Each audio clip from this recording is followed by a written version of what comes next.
historic Riverside Cemetery, considered to be the final resting place for the who's who of Kalamazoo. These days, there are as many leaves tumbling from the trees as there are graves on the ground. 100 years ago, the name Hopkins was a big deal in Kalamazoo. George Hopkins was an attorney who also became the prosecuting attorney for a short period of time, and then he became Kalamazoo's probate judge. While his remains are buried here, many believe George's spirit resides here, on the corner of Park and Dutton. Most of the activity is up on the second floor and in the attic area. Haunting the home where he drew his last breath.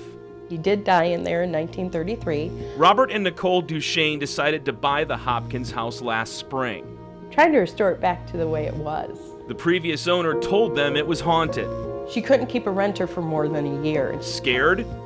Not the Duchesnes. We're used to that. Not even close. I guess that's what happens when you're a paranormal investigator. I mean, I've been one since 1999, Rob's been one since 1993. After 6 months, this ghost hunting duo is convinced they're not living alone. One of the most active rooms is George Hopkins' bedroom, the master bedroom. Where he died.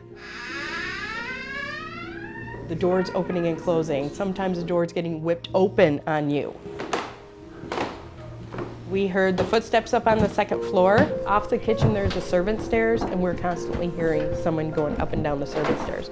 A living room light that randomly turns on. Come to find out, there's no power that's going to that light. How many ghosts are haunting the Hopkins house? So we think it's two male entities. One of them, George Hopkins. The other spirit is believed to be the Hopkins servant. He was identified by 2 psychics.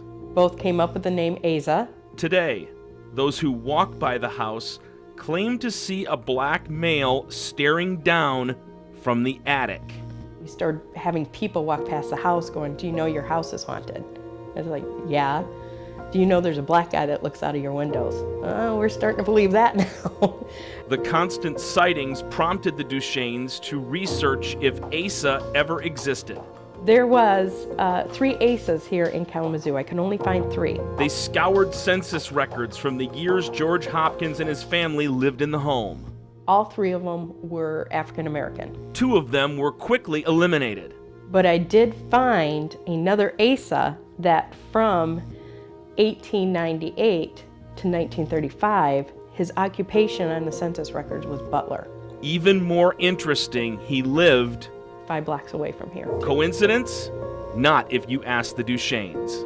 Just seems as if someone else is here and it was their house first, and they're welcome to stay because they're not causing any problems. When the restoration is done, the Hopkins house will become a haunted bed and breakfast. We have a house that has history on ghosts. We want to make it easy for people to be able to find it. So if you're ever inside, listen closely.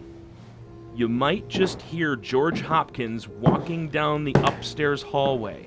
It's an everyday thing in this house. If you're ever outside, look up at the attic window because Asa might be watching.